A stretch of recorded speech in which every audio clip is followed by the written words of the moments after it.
Magandang gabi po sa ating lahat. Purihin po ang Panginoon sa gabing ito. Meron na tayong pulpito. Palakpakan tayo na po mga kapatid. Nabasa na po kanina ang ating teksto sa Tagalog. Kahit kung nang naibasa iti Ilocano, Bragsat, tigong ko na tinapakumbaba, kan panagbutan kan hiwa, kat kinapak ng dayaw kan diya. Purihin ang ating Panginoon. The reward for humility and fear of the Lord. Sa mundo natin ngayon, mga kapatid, ang sukatan ng tagumpay ay sa dami ng pera, sa dami ng bangko, nakabangko ng pera, nakadeposit. Yun ang sukatan ng mundo. Yung gaano ka kasikat, yung mga na-achieve mo, kung gaano ka ka-impluensya. Walang masama doon, mga kapatid. Ngunit, sa ating teksto ay binigyan tayo ng Diyos ng isang napakalinaw, napakaliwanag, maliwanag pa sa sikat ng araw kung paano i-bless ni Lord ang mga sumusunod sa Kanya.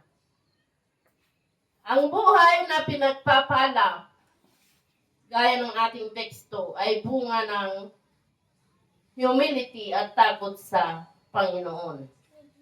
Hindi sariling galing, kundi kababaang loob at tamang paggalang sa ating Diyos.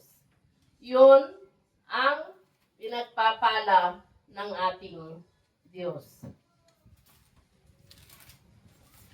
Ano nga ba ang ibig sabihin ng humility, mga kapatid? Kanina, nabasa natin ang paggalang at pagsunod kay Yahweh at ang kapakumbabaan ay nagbubunga ng yaman, buhay at karangalan. Humility means napakumbaba. Merong kapakumbabaan.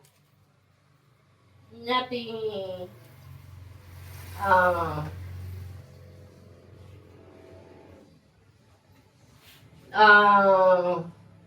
sinonim na kakapsat kuno jay salungat na jay kapakumbabaan, di ba, pride? Ang humility ay hindi pagiging mahina, mga kapatid, at hindi rin pagmamaliit sa ating mga sarili. Ngayon, no, napakumbaba tayo, tas lang ngayon nakababasit, kita tayo, kadagiti, bagbagi tayo. Diba? Hindi pagmamaliit sa sarili. Ito ay pagkilala sa katotohanan na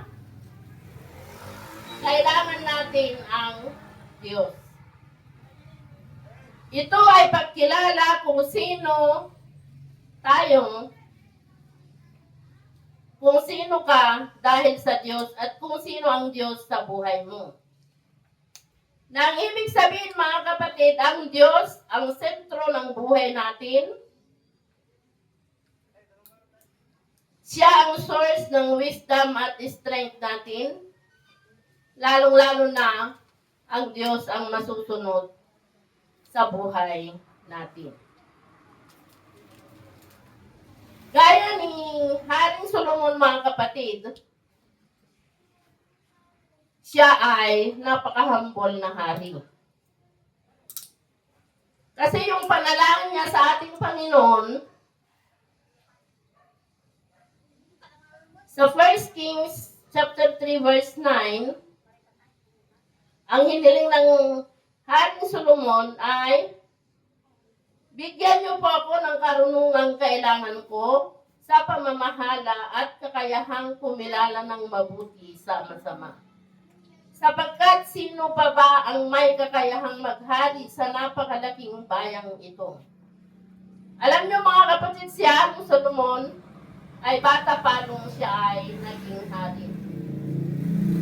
Kaya sa musmos na isipan, tiniling niya sa ating Panginoon, nabigyan siya ng karunungan. Dito mga kapatid ay merong kababang loob si Haring Solomon.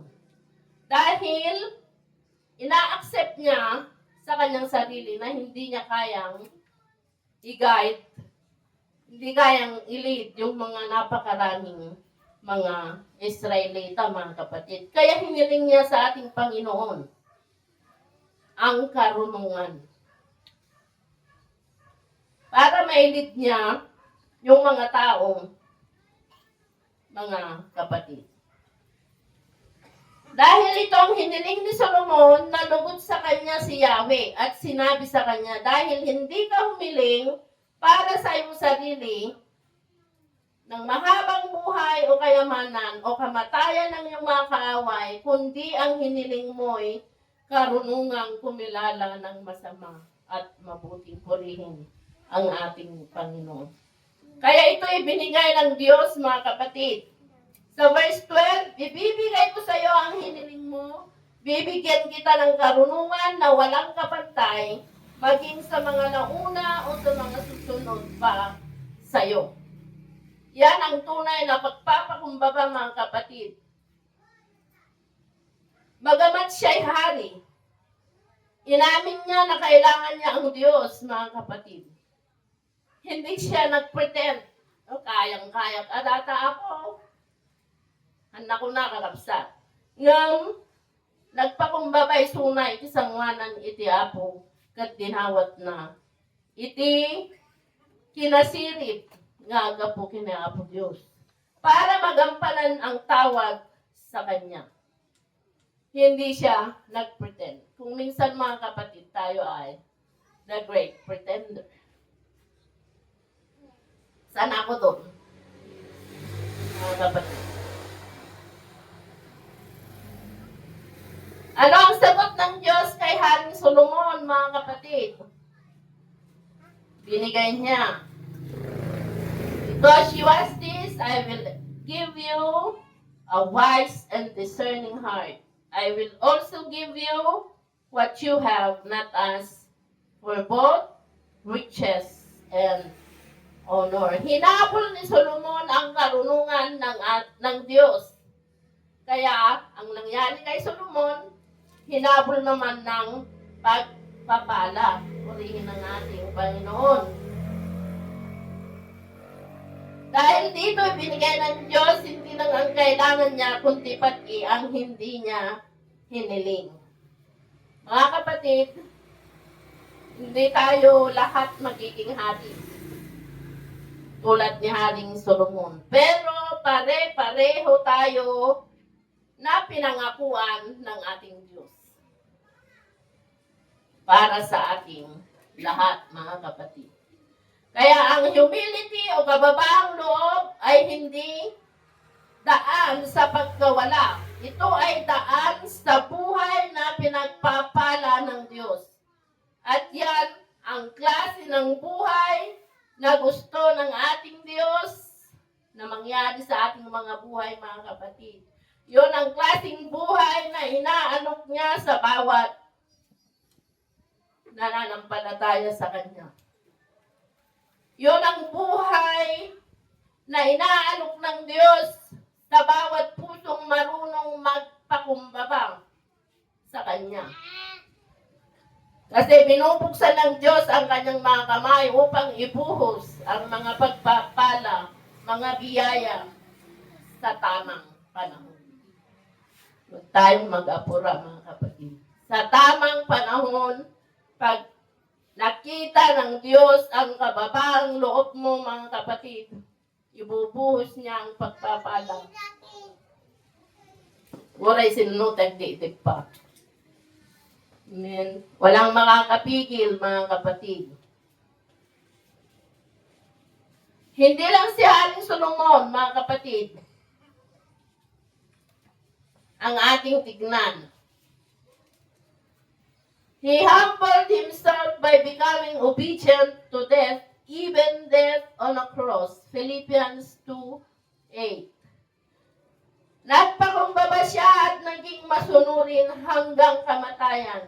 Maging ito man ay kamatayan sa krus.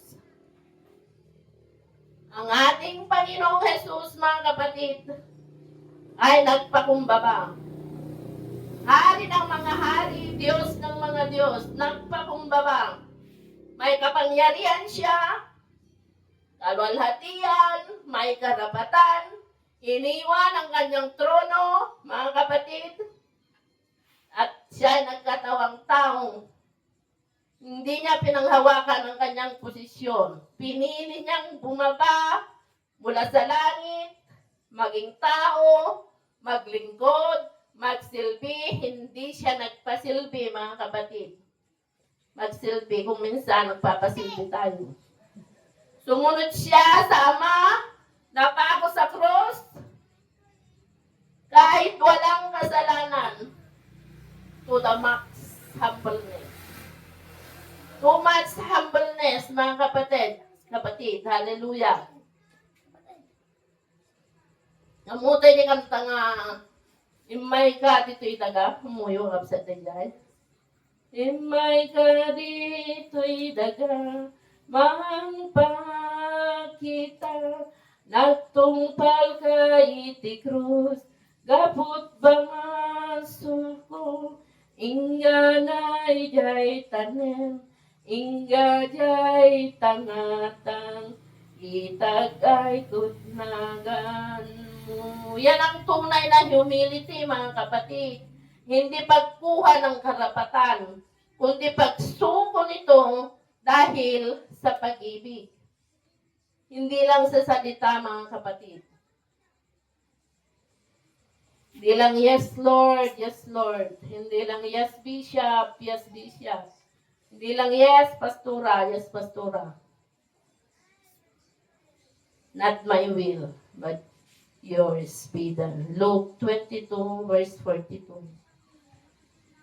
Hindi madali, mga kapatid, kung minsan ang humility. Diba? Hindi madali ang magpakababa. Kasi kung meron kang dapat let go, just let it go and let God. Dapat nga palubusan niya kakabsat.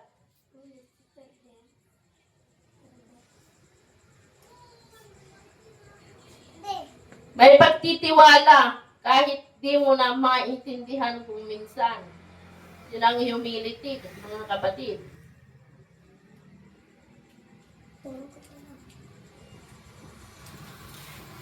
Kababaang loob. Ano naman ang ibig sabihin, mga kapatid, ng fear of the Lord? Sabi doon, sa ating teksto,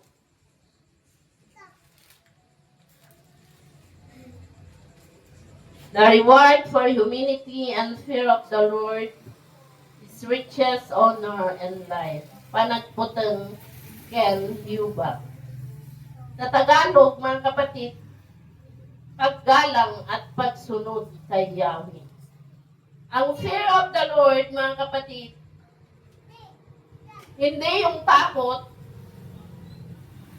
sa sarili mo, hindi yung takot kang mamatay, takot mawalan ng pera,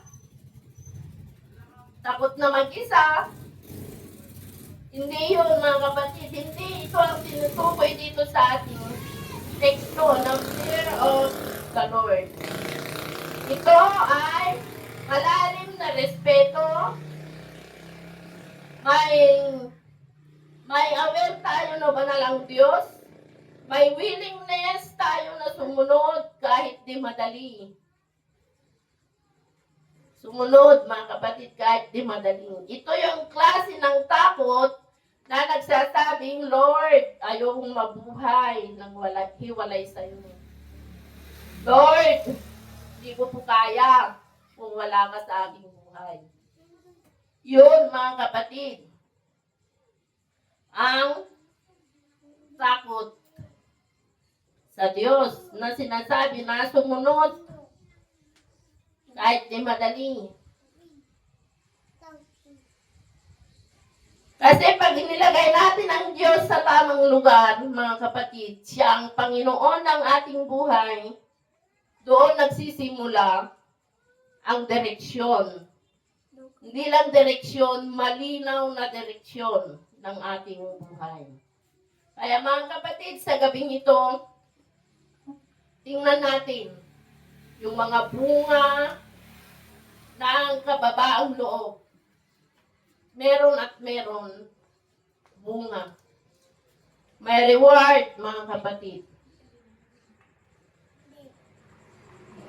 Kung ikaw ay naglilingkod, pero parang walang nakakakita. Kung ikaw ay sumusunod, pero parang walang nangyayari.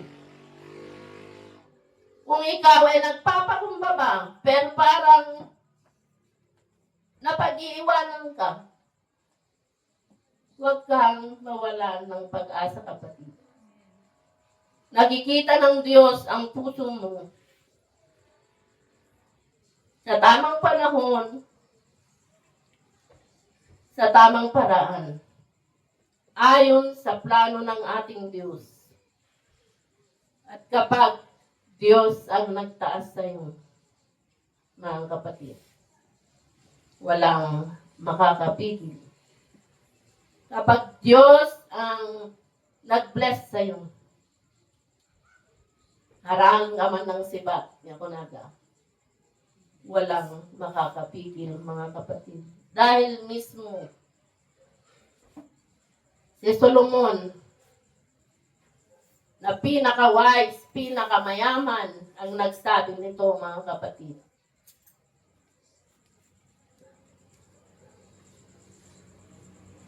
Paano ba mabuhay ng may kababaang loob? Paano mabuhay ng pagsunod, mga kapatid? Pag nanalangin tayo, lumapit sa Diyos, hindi lang sana pag may hihingin ka, di ba? Lalo di tao nung kailangan sa kalamasitot ko na niya. Diba? Ito kailangan niya may isang taong unfair niya kapsat. Nagkararag tayong itiapo kapsat at daman ka nawanti ka sa pulam, masapul. Nga, inaldaw-aldaw kuma. Nga katungtong tayo, urag lablaba tayo, urag lalako tayo, kakapsat, o rin yung tayang tayo, mabalit na yung katungtong ni Apo Diyos. Na dito pa'y tao na sa amula lapitan no, da kailangan ka na sa ginakam na niya. So nga, iti kaya ti Apo, nakadepende ka kanya na sa araw-araw nating pamumuhay, mga kapatid, sabihin natin, Lord, guide me. I need you. I need you, Lord. Diba, mga kapatid? Mabuhay sa kababaang loob at pagsunod sa mga desisyon natin. Lord, ano ba ang kalooban mo? May papilit, di kaya mo kakapsat. This is my way, my child. Kunana. No, Lord, this is my way. Kunang pailaaw. Nakakapsat. Lord, ano ba ang kalooban mo? And Lord, thy will be done. Dahil kumakayat ti Apo kakapsat, alamitan tayo. Dahil kababa ang loob tayo. Siyempre, respeto tayo na Apo Diyos. Iso iti, surutan tayo, purihin ng ating Panginoon. Huwag nang ipilit ang gusto mo. Lalo na kung ikakasira ng iyong relasyon sa Panginoon. Mabuhay tayo ng may humility sa ating mga tagumpay. Amen. Awang ko mati makita, masarakan kakabsat. Nga pampanakal na dagiti achievement na purihin ang ating Panginoon. Ibigay yung credit sa ating Diyos. Lalo na pag nagtetestimony tayo mga kapatid. Doon, ditestimonyo tayo kakabsat, di dyan nga makita. Dahil dyan naramit ni Apo Diyos iti panagbiyak tayo. Iso nga, kuna tayo nga sa Diyos ang lahat ng papuri at pagsamba. Ang nga sikati may nga ito kakabsat. Amen. Purihin ang ating Panginoon. Kaya huwag natin kalimutan mga kapatid, sa gabing ito, nga tingunggo na, tinapakumbabagan pa, nagputaggan hiuba, isuti kinabak ng dayaw. Kaya, yeah. At testimonyo ang kakabstat, kas malpasan iti na iti nga rabi, iti may panggap, iti teksto tayo, iti na iti nga rabi kakabstat. Iti panagbiyak ko kakabsat, iti pampanagnak ka ni Apo Diyos. At udag iti napadasap. So nga, hangkunga mo nga, ipagadag ito kakabsat no one day experience me. Nga mga papastor, number 1 talaga the experience kakabsat. Amo yung dagiti halos karapatan na alam ti tattao. Yung karapatan ko as pagarigan ko dagiti pinagtarakan ko dyan bakit karapsat at ako man yung karapatan. Dagiti pamilya bagada nga ilaban ko. Baka muna Apo Diyos ko nagkarapsat.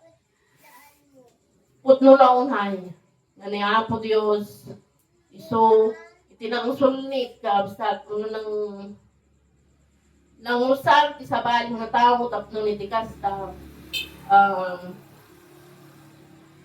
Impakita nga uri alam na di karapatam ni Apo Diyos. So, iti mang usal, tagit tattaw, tapno ni Dikasta. Dahil dyan ang karapatan.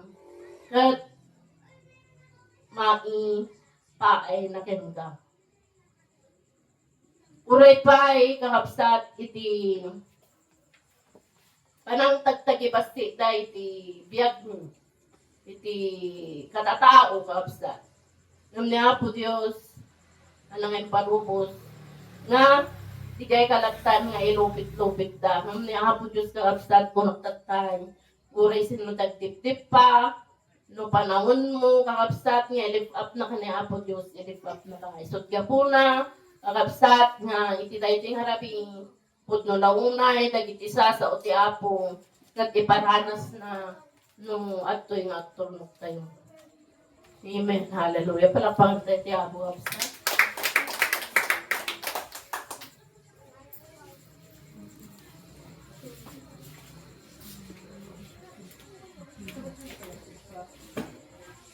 Tutuloy ni Bishop.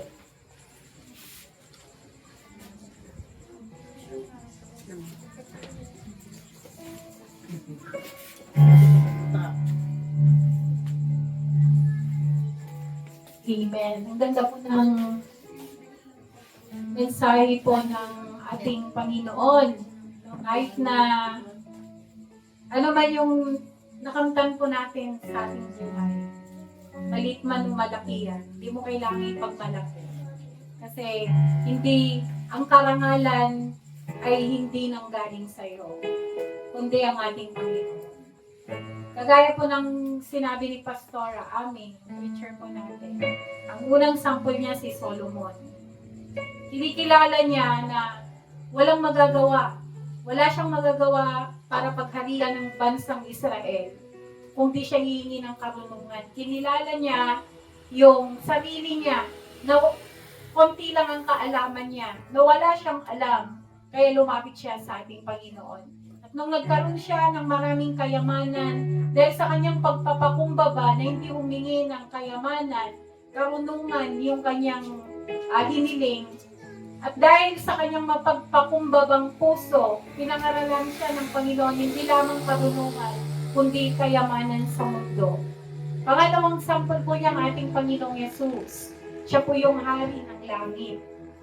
Nagpakumbaba siya. Actually nga, kung titignan natin yung history ng ating Panginoong Yesus, sa atin siya nagpakumbaba.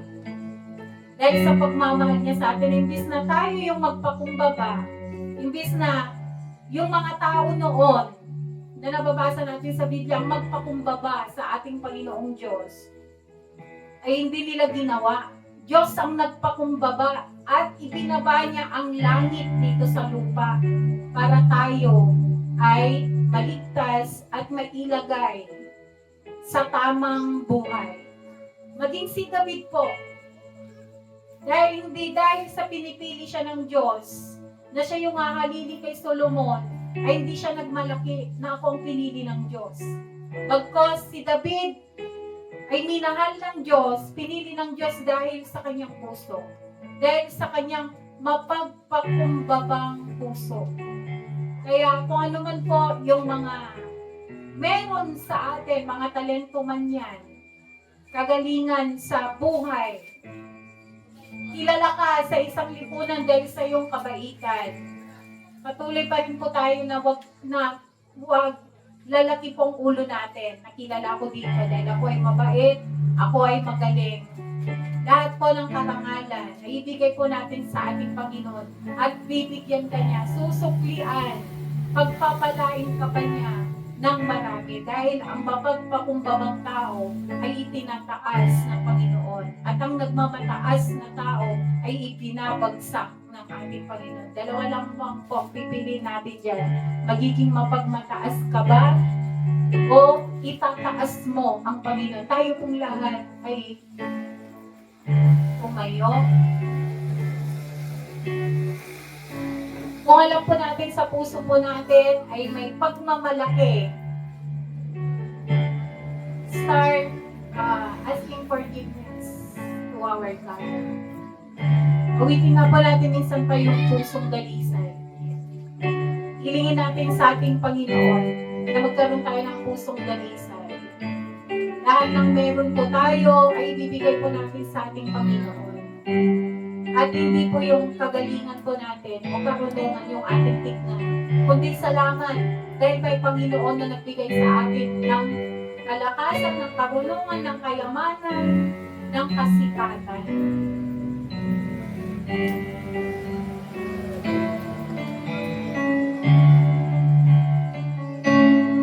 Pusong dalisay ang aking nais, nalikhain mo Diyos para sa akin. Pusong dalisay, pusong dalisay ang aking nais, nalikhain mo Diyos para sa akin.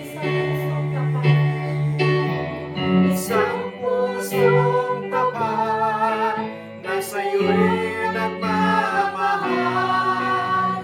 Isang pusong sa'yo walang alinlangan. Isang pusong Itinitibok na ika'y malalan. Ano ko'y paumuwi ay sa'yo sa'yo. lamang. Jesus, maraming salamat Panginoon sa inyong masaganang salita na inyo pong ipinahagi sa gabing ito sa buhay po ni Pastora Ani. Salamat sa pag-remind po sa amin na wala po kaming dapat ipagmalaki kung sino kami. Wala po kaming dapat ipagmalaki kung anuman po yung meron kami. Dahil kayo po ang lahat ng nag-provide, kayo po ang lahat ng nag-supply nito para sa aming Panginoon. Kung nakikita mo man ang aming mga puso na may pagmamalaki, na may pride, Panginoon, tulungan mo po kami, Lord, na maibaba po ang aming sarili. At ikaw po ang maitaas po sa aming buhay. Maraming salamat, Panginoon, sa lahat ng blessing na binigay niyo po sa amin. Financial, katalinongan, kayamanan, kasikatan.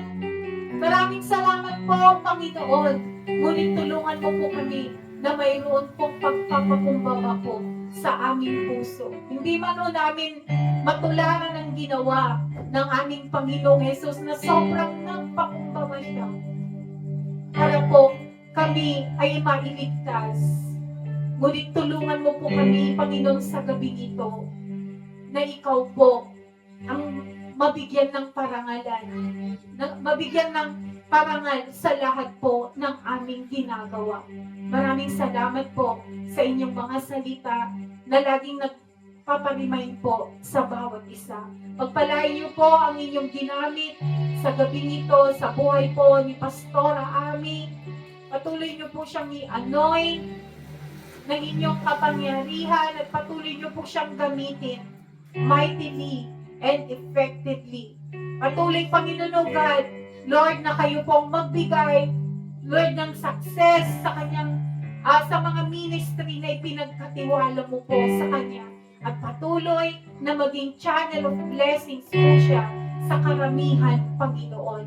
Makilala ka ng ibang tao na siya yung ginagamit mo, Panginoon, O God.